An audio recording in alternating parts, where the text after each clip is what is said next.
বাড়ি গিয়ে কেউই বই খুলছে না। মানে বই পড়ে না? না, এই যে গুলটেকেই দেখুন, 1 থেকে 50 অব্দি মুখস্থ, কিন্তু তারপর বলতে গেলেই হোঁচট খায়। আচ্ছা গুলটে, 51 থেকে বল দেখি। 51, 52, 53, 54, 55, 56, 57, 58, 59, 60, 61। 57, 59, 60, সেগুলো আবার কি? 61 আগে তো 60 হবে, 41 এর আগে যেমন 40 হয়, 31 এর আগে যেমন 30 হয়। তুই কি নতুন করে বই দেখছিস নাকি সংখ্যা আবিষ্কার করছিস?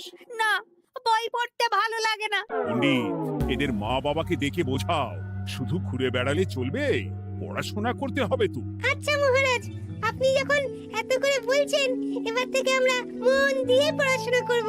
হ্যাঁ, আর বলিস না, তোদের গিন্নিমা আজকে চুনো মাছের চচ্চড়িটা যা বানিয়েছিল না, আহ, পুরো মাখন।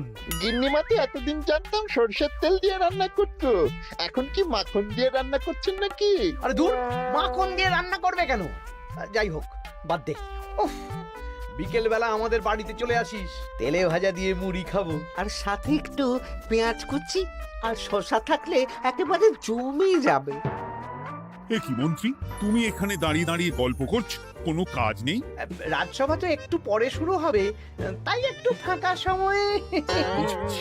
বেশি বকবক না করে রাজসভায় এসো, আজকে একটা গুরুত্বপূর্ণ আলোচনা আছে। ঠিক আছে, আমি আসছি। তাহলে বিকেলে চলে আসিস। হ্যাঁ হ্যাঁ মন্ত্রী মশাই, একদম চিন্তা করবেন না।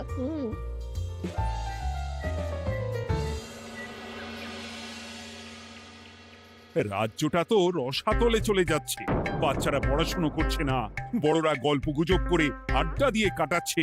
কি করা যায় কিছুই তো বোঝা যাচ্ছে না। কে গল্প গুজব করে আড্ডা দিচ্ছে মহারাজ? কে আবার? আমাদের মন্ত্রী।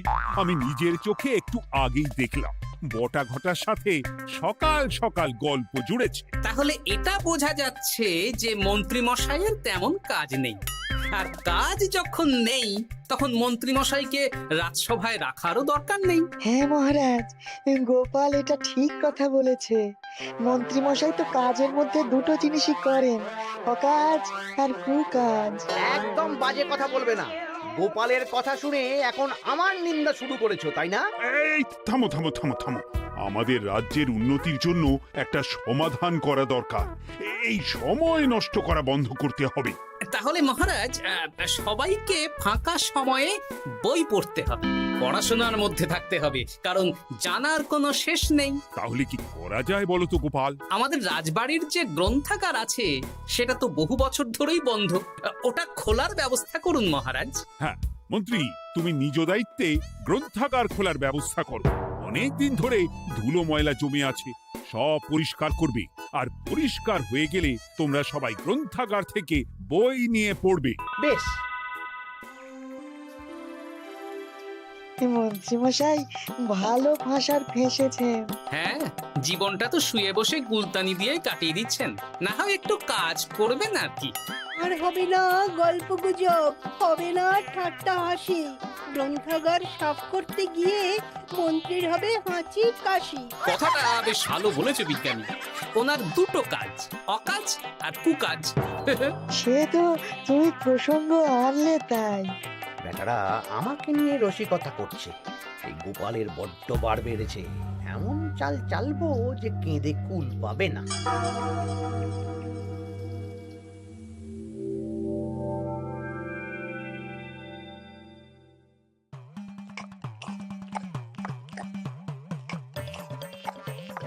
বেশ সুখে ছিলাম, কিন্তু হঠাৎ করে গোপাল আর মহারাজের সহ্য হলো না, চাপে পড়ে গেলাম। আমরা আপনাকে চাপমুক্ত করব, বলুন কি করতে হবে? আমি সব ভাবনা চিন্তা করে ফেলেছি, এখন তোদের আমার কথা মতন কাজ করতে হবে।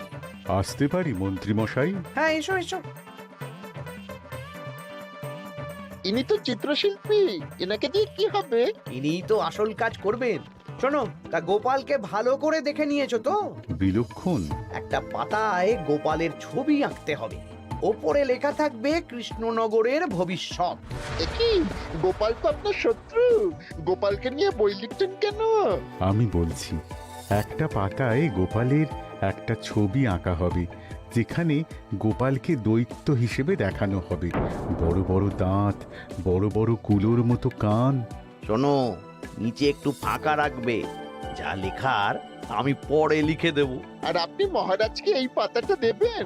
হ্যাঁ, আর বলবো যে গ্রন্থাগার পরিষ্কার করতে গিয়ে এই পুরনো পাতাটা পেলাম, তবে অনেক খুঁজেও বইয়ের বাকি অংশ কিচ্ছু পেলাম না মহারাজ। মহারাজ ওখানে দৈত্য বেশি গোপালকে দেখে ভাববেন রাজ্যের বড় বিপদ আসতে পারে, আর গোপালকে কোনো কারণ ছাড়াই তাড়িয়ে দেবেন। একদম তাই। কিন্তু একটা সমস্যা আছে। আবার কি সমস্যা? পুরনো পাতা বোঝাবেন কি করে? ছবি আঁকা হয়ে গেলে পাতাটা দুদিন রোদে ফেলে রাখবো, তারপর পাতার ধারগুলো একটু আঁকা বাঁকা করে কেটে দেব, সাথে আগুনের হালকা তাপ দিলে সাদা পাতা খুব তাড়াতাড়ি পুরনো দেখাবে। এটা ঠিক বলেছেন। আচ্ছা চিত্রশিল্পী, তাড়াতাড়ি ছবি এঁকে ফেলো। আমি কালকে সকালেই দিয়ে দেব। বেশ বেশ। আর বটা ঘটা, তোদের কালকে থেকে একটু আমার সাথে হাতে হাতে কাজ করতে হবে। হ্যাঁ, এসে আমরা আপনার সুখে দুঃখে পাশে থাকবো।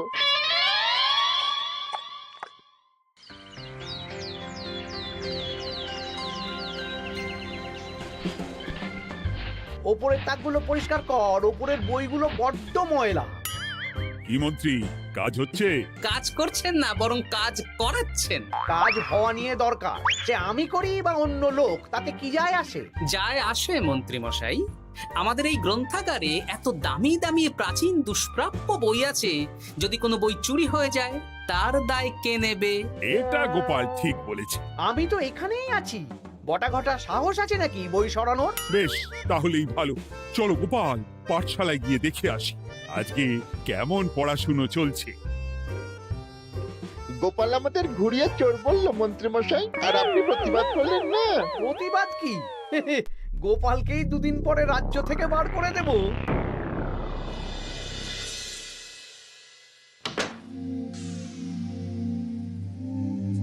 মন্ত্রীমশাই, ছবি আঁকা হয়ে গেছে। কই দেখি দেখি দেখি। সাব্বাস, এই তো চাই। এই ছবি দেখে মহারাজ চমকে যাবে। এবার পাতা পুরনো করার কাজটা করে ফেললেই কেল্লা ফতে।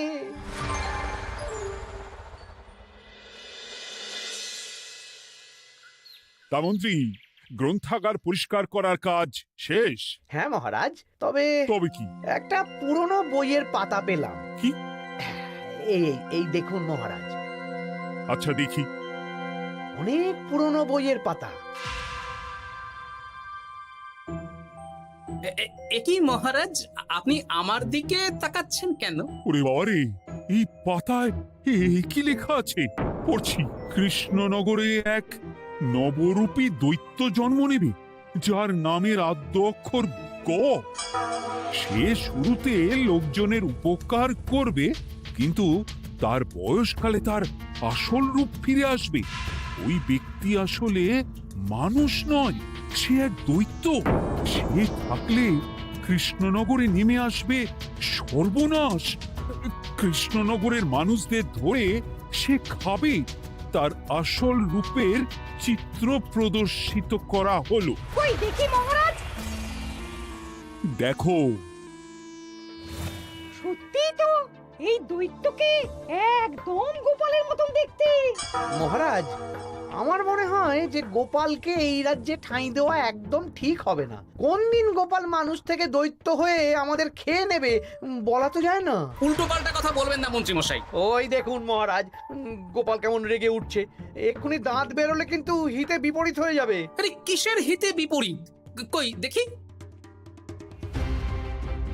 দেখো দেখো, এ তো কোনো দুষ্প্রাপ্য বইয়ের পাতা, তাই মিথ্যে কথা লেখার সম্ভাবনা কম। বিশ্বাস করুন মহারাজ, আমি দৈত্য নই, আমাকে ফাঁসানো হচ্ছে। গোপালকে দূর করুন মহারাজ। কোনো অঘটন ঘটে গেলে কিন্তু আমাকে বলতে পারবেন না যে আমি আগে থেকে সাবধান করিনি। হ্যাঁ গোপাল, তুমি আর এই রাজ্যে থেকো না, আজ রাত্রেই চলে যাও। আমি জানি তো মানুষ অবস্থায় অনেক উপকার করেছো বা করছো, কিন্তু দৈত্য হয়ে উঠলে তখন রাজ্যের মানুষকে কি জবাবদিহি করব বলো? বিশ্বাস করুন মহারাজ, আমি মানুষ। চুপ! এই কে আছো? গোপালকে ঘাট ধাক্কা দিয়ে বের করে দাও। যেন আজকের পর এই রাজ্যে আর না দেখি। মহারাজ এসব বিশ্বাস করলেন? মন্ত্রী মশাই জোর খাটালেন যে, কি আর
ভালো মজা হবে, আমি তোমার পাশে আছি।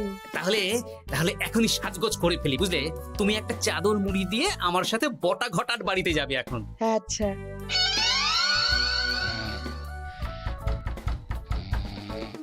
হে, এক ঘটা দেখ না।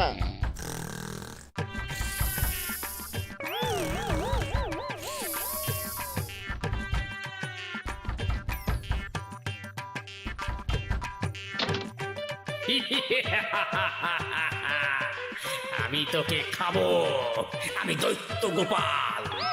বাবারে, আসল দায়িত্ব কি করে হয়ে গেলে? পালাই, এই ঘটা ওঠ। পালিয়ে কোথাও যেতে পারবি না, আমি তোকে খাবো।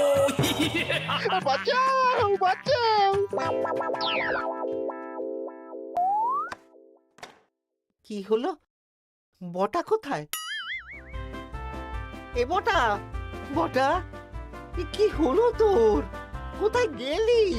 দৈত্য গোপাল আমাকে ধরে নিয়ে যাচ্ছে।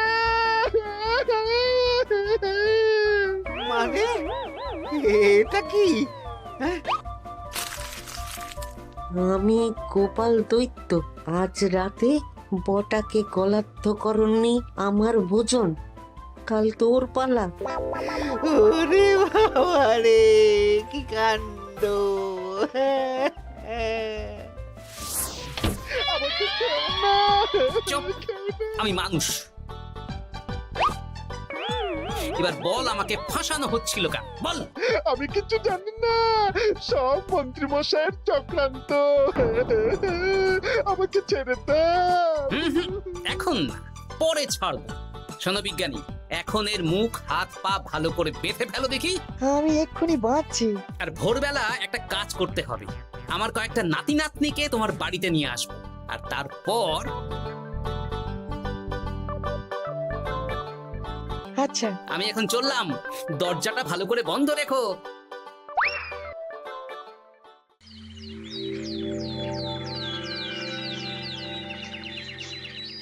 কি সব উল্টো পাল্টা বলছিস? সত্যি কালকে গোপালের দৈত্য এসেছিল। আরে গোপাল তো রাজ্য ছেড়ে চলে গেছে, আমি কড়া পাহারা বসিয়েছি। গোপাল এই রাজ্যে আর ঢুকতেই পারবে না। কিন্তু ওর দৈত্য এসেছিল। আরে দূর, তুই স্বপ্ন দেখেছিস। সকাল সকাল মাথা খারাপ করাস না ঘটা, কাজ আছে। সত্যি বলছি। চুপ!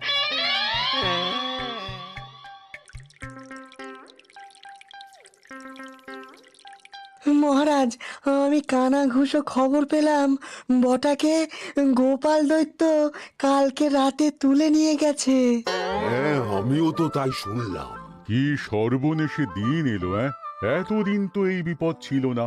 কালকে গোপালকে তাড়িয়ে দেওয়ার পরেই গোপাল দৈত্য হয়ে সব শুরু করলো নাকি? আরে দূর দূর, আরে গোপাল দৈত্য হবে কি করে? মানে তুমি তো ওই পাতাটা দেখিয়ে বললে। না মানে আমি বলতে চাইছি যে মহারাজ, গোপাল দৈত্য হয়ে এই রাজ্যে বিপদ আনতে পারে, কিন্তু সেটা তো এই রাজ্যে থাকাকালীন। এখন তো রাজ্যেই নেই, তাহলে আমি তো এর মাথা মুন্ডু কিছুই বুঝতে পারছি না।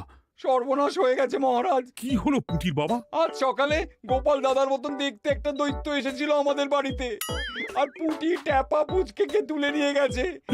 এবার আমাদের কি হবে মহারাজ? এ কি সর্বনেশে কাণ্ড রে বাবা! দূর, কি সব বলছো? সত্যি পুটির মা সকাল থেকে কাঁদছে, সকাল থেকে। আজকে ওরা তিনজন পাঠশালাতেও আসেনি। এই সেরেছে। মহারাজ, গোপালকে তাড়ানোর পর থেকে তো দেখছি বিপদ শুরু হলো। এতদিন তো কোনো বিপদ ছিল না। সেনাপতি, তুমি তোমার প্রহরীদের নিয়ে গোপাল দৈত্যকে খুঁজে বের করার চেষ্টা করো। আচ্ছা মহারাজ। আর এই যে মন্ত্রী, বলুন মহারাজ। আজ থেকে রাজ্যের সব দোকান, বাজার, হাট অনির্দিষ্টকালের জন্য বন্ধ থাকবে। সবাই বাড়িতে থাকো, ঢেঁড়া পিটিয়ে দাও।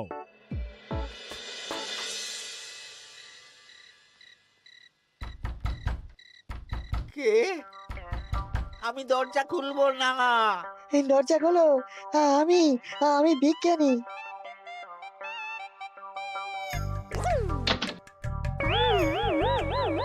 এবার আমি তোকে খাবো।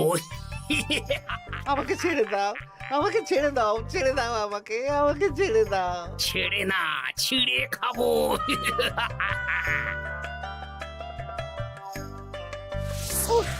এই তো দাদু চলে এসেছো। এরকম শুয়ে বসে থাকতে ভারী মজা। এ কি বটা, তোর কিছু হয়নি? না না, কাল একটু ভয় পেয়েছিলাম। না, কিছু হবেও না। এই মন্ত্রীর সব চক্রান্ত ধরা পড়ে গেছে। আমি চাইলেই মহারাজের কাছে মন্ত্রীর নিজের হাতের লেখা বইয়ের ব্যাপারে বলতে পারতাম, কিন্তু আমি চাই মন্ত্রী মশাই নিজের মুখে নিজের দোষ স্বীকার করুক। আর সেটা করানোর দায়িত্ব তোর হাতে। আমি কি করব? কাল সকালে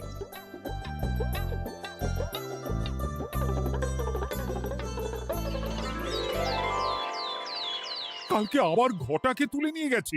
ও সেনাপতি, তুমি কি করছো? আমি তো দেখতে পাইনি গোপালকে। দূর! মহারাজ, মহারাজ, কি ঘটা, কি অবস্থা তোর? অনেক কষ্টে পালিয়ে এসেছি। গোপাল খেতে গিয়েও খায়নি আমাকে। মানে মানে ও বলছে আপনাকে খেতে চায়। গোপাল কি দৈত্য নাকি যে আমাকে খাবে? হ্যাঁ, ভয়ানক দৈত্য। এই তো আমি পাতাটা এনেছি, দেখো তো একবার। হ্যাঁ হ্যাঁ হ্যাঁ, এইরকম। ওরে বাবা, কি ভয়ানক! এই গোপালটা কি শুরু করেছে বলতো? গোপাল দৈত্য হবে কি করে? এই ছবির নিচের লেখাটা তো আমার, তুই জানিস না নাকি? না মানে কিছু না, কিছু না। তোমার লেখা মানে? না না, আমার লেখা না, মানে আমি খুঁজে পেয়েছি আর কি। আপনি সত্যি না বললে আমার কাছে কিছু প্রমাণও আছে মন্ত্রী মশাই, যে এই পাতার লেখাটা আপনার। হ্যাঁ, এটা মন্ত্রী মশাইয়ের লেখা, আমি সব জানি। এই তোকে বলতে বলেছি। না না না না না, এবার আমি বলবই। আগে আমার প্রাণ, তারপর আপনার মান। মন্ত্রী মশাই এই পাতাটা নিজে লিখেছেন, আর গোপালের ওই ভয়ানক ছবি একজনকে দিয়ে আঁকিয়েছেন। রোদে রেখে ও আগুনে উষ্ণ তাপে পাতাটা হলুদ করেছেন আর ধারগুলো আঁকা বাঁকা করে কেটেছেন যাতে দেখে পুরনো মনে হয়। সব বাজে কথা। কোনো বাজে কথা না। এই দেখুন মহারাজ, মন্ত্রীর হাতের লেখা একটা চিঠি আর বইয়ের লেখা একদম এক।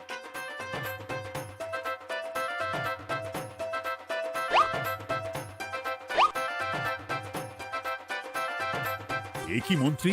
ইয়ে না মানে কিন্তু গোপাল যদি সত্যি দৈত্য না হয় তাহলে বাচ্চাগুলোকে আর বটাকে কে ধরে নিয়ে গেল? আমি ধরে নিয়ে গিয়েছিলাম। অনেক সময় সোজা আঙুলে ঘি না উঠলে আঙুল বাঁকাতে হয়, তাই এই ছোট্ট নাটক। সবাই সুস্থই আছে। এবার মন্ত্রীকে আমি মেরে অসুস্থ করে দেব। সুস্থ মানুষকে দৈত্য বানিয়ে দিলে, হ্যাঁ?